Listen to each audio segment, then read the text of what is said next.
There must be dozens of them. Oh, look at them. Just yoinking up the leaves and giving them a good toss. Oh my goodness.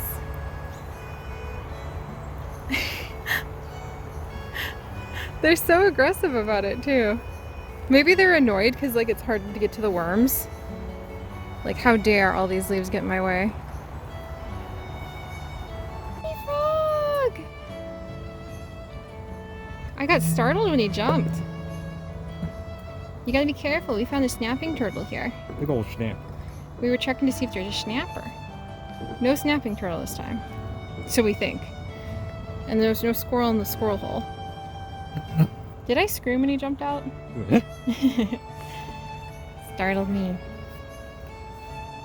Good little buddy. He's so cute. Hi, friend. Are you on your little throne? Darling, we did the thing. We stopped. Humans aren't supposed to stop.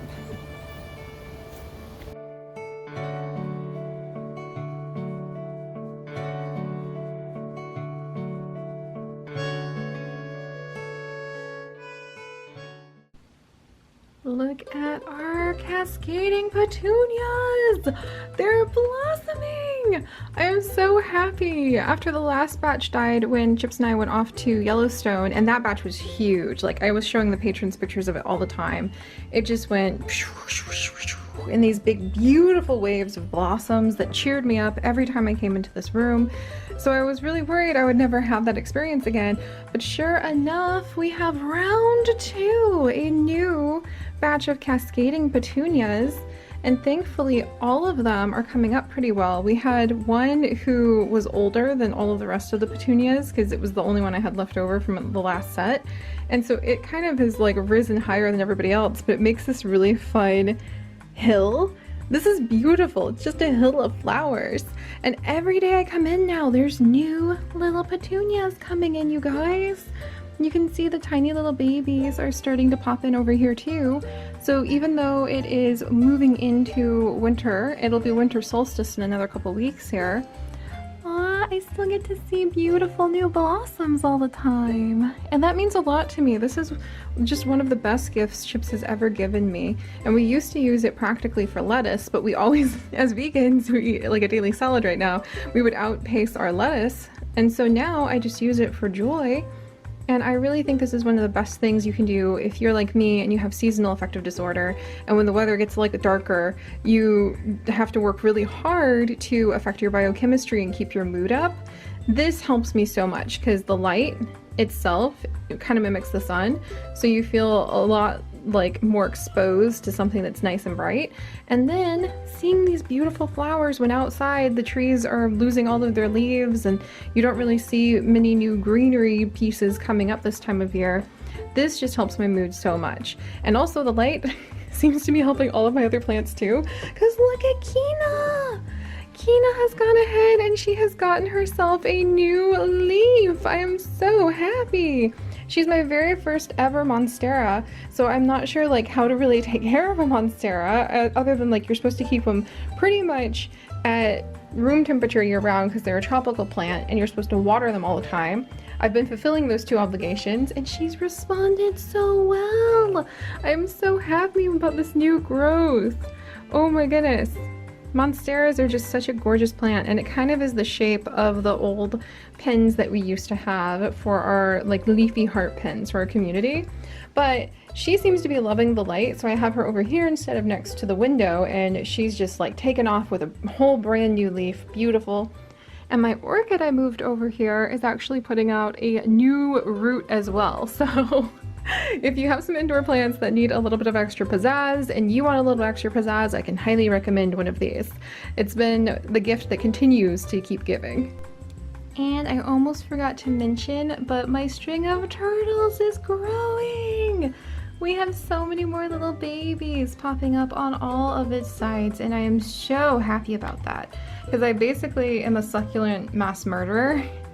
And I'm trying so hard to get better about that, but I've been following my dad's philosophy because he keeps my mom's succulents alive and they just sprawl all over the place and grow out of control.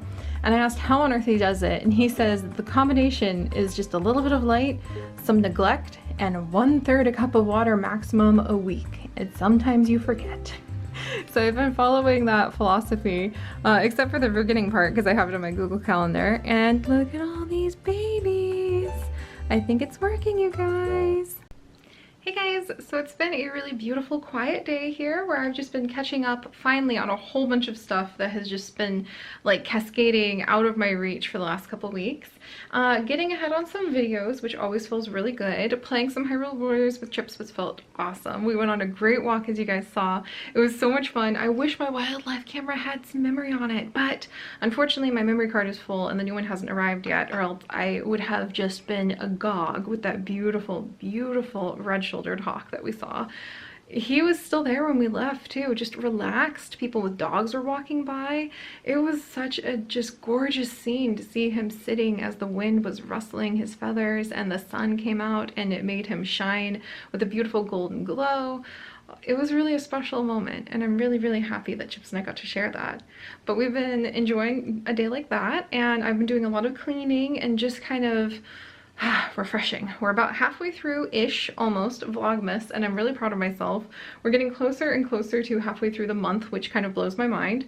And it feels like we've just gotten some of the adventures started. And when I sat down, I decided to go ahead and kind of get a grip on the rest of the month and what things might look like over on the gaming channel. Friends, I have scared myself. I did not even put down all of the videos that mentally I had flagged as, okay, I need to record this, I need to record that, I need to get this out. I didn't even put all those down yet. And the schedule's already jam-packed. I'm supposed to do 3 videos max a day. Chips wants me to do one, just one, like other YouTubers who don't even do daily videos. And instead I do 3, and those are more than 3. And if you include Vlogmas in there for the vlog channel, that's still oversized. And I haven't even put Pokemon on here. I haven't even put the Minecraft Adventure on here. I haven't put Kina or Grow, the Evertree. I haven't put Wobble Dogs. There's only like a couple of rival stars. There's no more to the rescue because I haven't put any of those down yet. And I think I just might have to admit that that's too many. And that's hard for me because I want to make all those adventures come true, because people get disappointed if those adventures that they really want to see don't carry on. And it's really difficult for me because you have to pick the things that will make you happy and the community happy and that don't burn me out, so the creative energy is still flowing, but also like will perform well on YouTube so that you don't go hungry the next month. There's a huge balance to it because you don't want to do things that don't keep the channel fresh. Like none of those are new games other than the DLC pack for Planet Zoo. And it's really important to start a new game now and then. I try to do like maybe one a month to sort of experiment with, or else you can end up in a situation where, because it's not newer content in terms of like new things that people are looking for, YouTube will stop promoting your older videos. So you want to balance all of that. It's a huge juggling act that changes on a day-to-day basis because you don't know what the algorithm is going to do.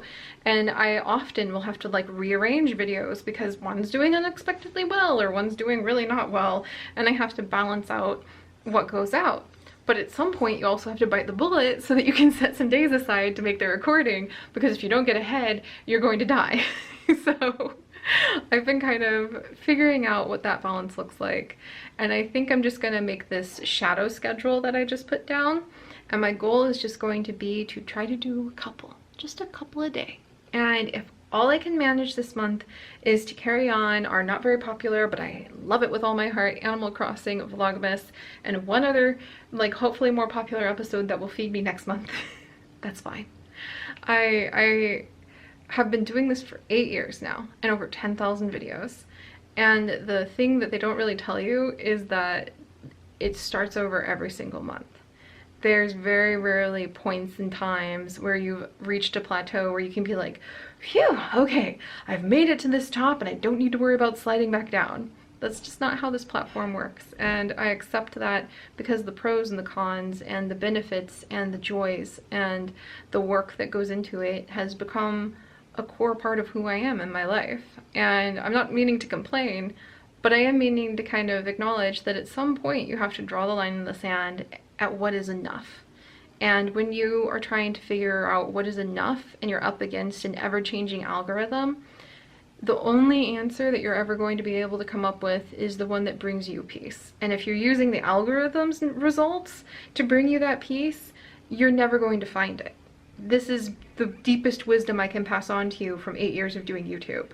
And if you're doing any kind of small business, if you're doing any kind of trying to do enough by meeting the algorithm's results, let that go, create your own internal results, and just set the bar there. So that's where my bar is going to be. It's still one video more than Chips would really love me to do, and it's one video less than I normally do. I'll probably still end up doing like bonus videos and extra videos, because the secret sauce is that taking all that pressure off makes magic happen. And at the end of the day, that's what I want these adventures to feel like, is a little touch of joyful magic from my heart to your guys. And not like I'm just trying to like game an algorithm or make a successful YouTube video. That's not what I'm out for. So yeah, those are my thoughts. This schedule's scary. I think I'll just put down shadow schedule and then I'll peek and I'll be like, okay, I need to make another video for that day. What looks like the most fun? Go, go, go, go. And I'll just dive into whatever, like one out of that huge list and more that I haven't even put down yet looks fun, and we'll just see how December ends up looking. And then hopefully with the coming of the new year, we can start this new idea I have of finishing a game before I even publish it, so that I can just set down like a whole week to like finish playing Kina, Bridge of Spirits, or to really just chew my way through Monster Hunter. And then the game can consistently release for the next 2 or 3 months. And the only times I've done that are like with Stardew Valley and Story of Seasons Poot, and it helped so much. But we'll talk more about that later. For now, good night guys, and I'll see you tomorrow. Bye-bye.